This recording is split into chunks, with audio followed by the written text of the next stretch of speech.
Okay, and welcome to the Renaissance in Italy. This is going to be part one in a series of videos that is going to help explain the growth of the Renaissance movement in Italy, beginning in the year 1300 AD, which lasted about 350 years until 1650 AD.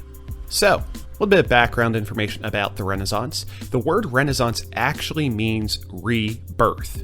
So it was a rebirth of ideas and culture.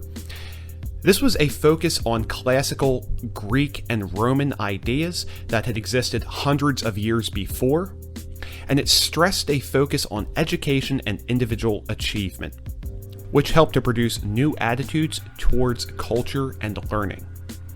And another important piece of information about the Renaissance, it did begin in Italy. Specifically, the city of Florence led the way. Okay, so why Italy? Well, there was a new interest in the culture of the ancient Romans during this time period. People were fascinated by the way the Romans did things hundreds of years prior. And as we know, Italy was actually the home to the Roman Empire. So Italians living in the region, they could look outside and they could see the ancient artifacts of the Romans, such as the Colosseum.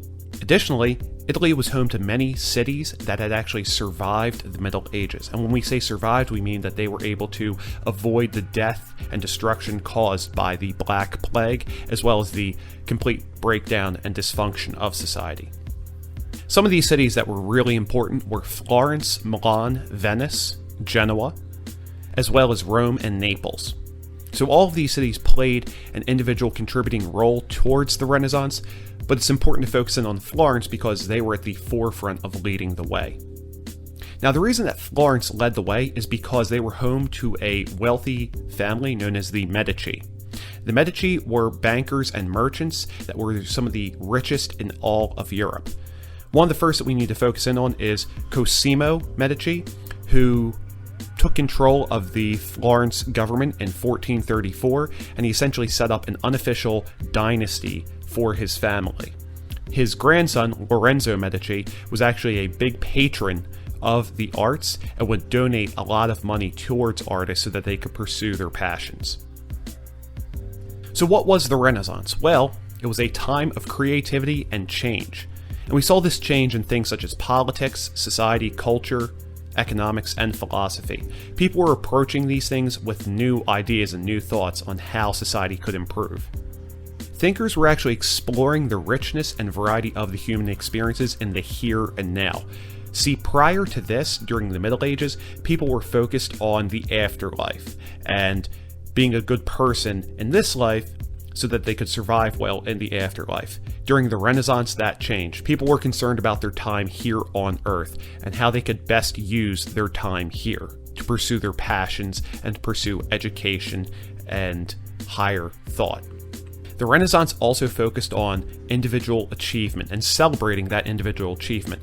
Prior to this, there was much more of a focus on the community and what the community was doing as a whole. But it was during the Renaissance that we saw this emphasis on individual achievement and pursuing one's goals. It was also during this time that we saw this new spirit of adventure appear. People wanted to explore the world around them. They were no longer content with just staying in their tiny village and only thinking about that or thinking about the church. One of the best-known explorers from the time was actually Christopher Columbus, who sailed to the Americas in 1492. Columbus is sometimes credited with discovering the Americas, but he didn't really discover them as there was already people living in the Americas, as well as Leif Erikson, the Viking explorer, had found North America hundreds of years prior. Another important person to focus in on was Nicholas Copernicus. Now, Copernicus was actually not an Italian. He was a Polish scientist, but his ideas on the universe and the way our solar system was set up really changed how the Italians of the time, the great thinkers, started to view their existence. And it was also during this time period that we saw the growth of the idea of humanism. Now, humanism was an intellectual movement that focused on worldly subjects rather than religion. Prior to this, all education focused on learning the Bible and the church and dedicating your life towards religion. But humanism changed that. Humanism emphasized that education should actually stimulate an individual's creative powers. and they focus on the areas of study such as grammar, rhetoric, poetry, and history, which is otherwise known as the liberal arts.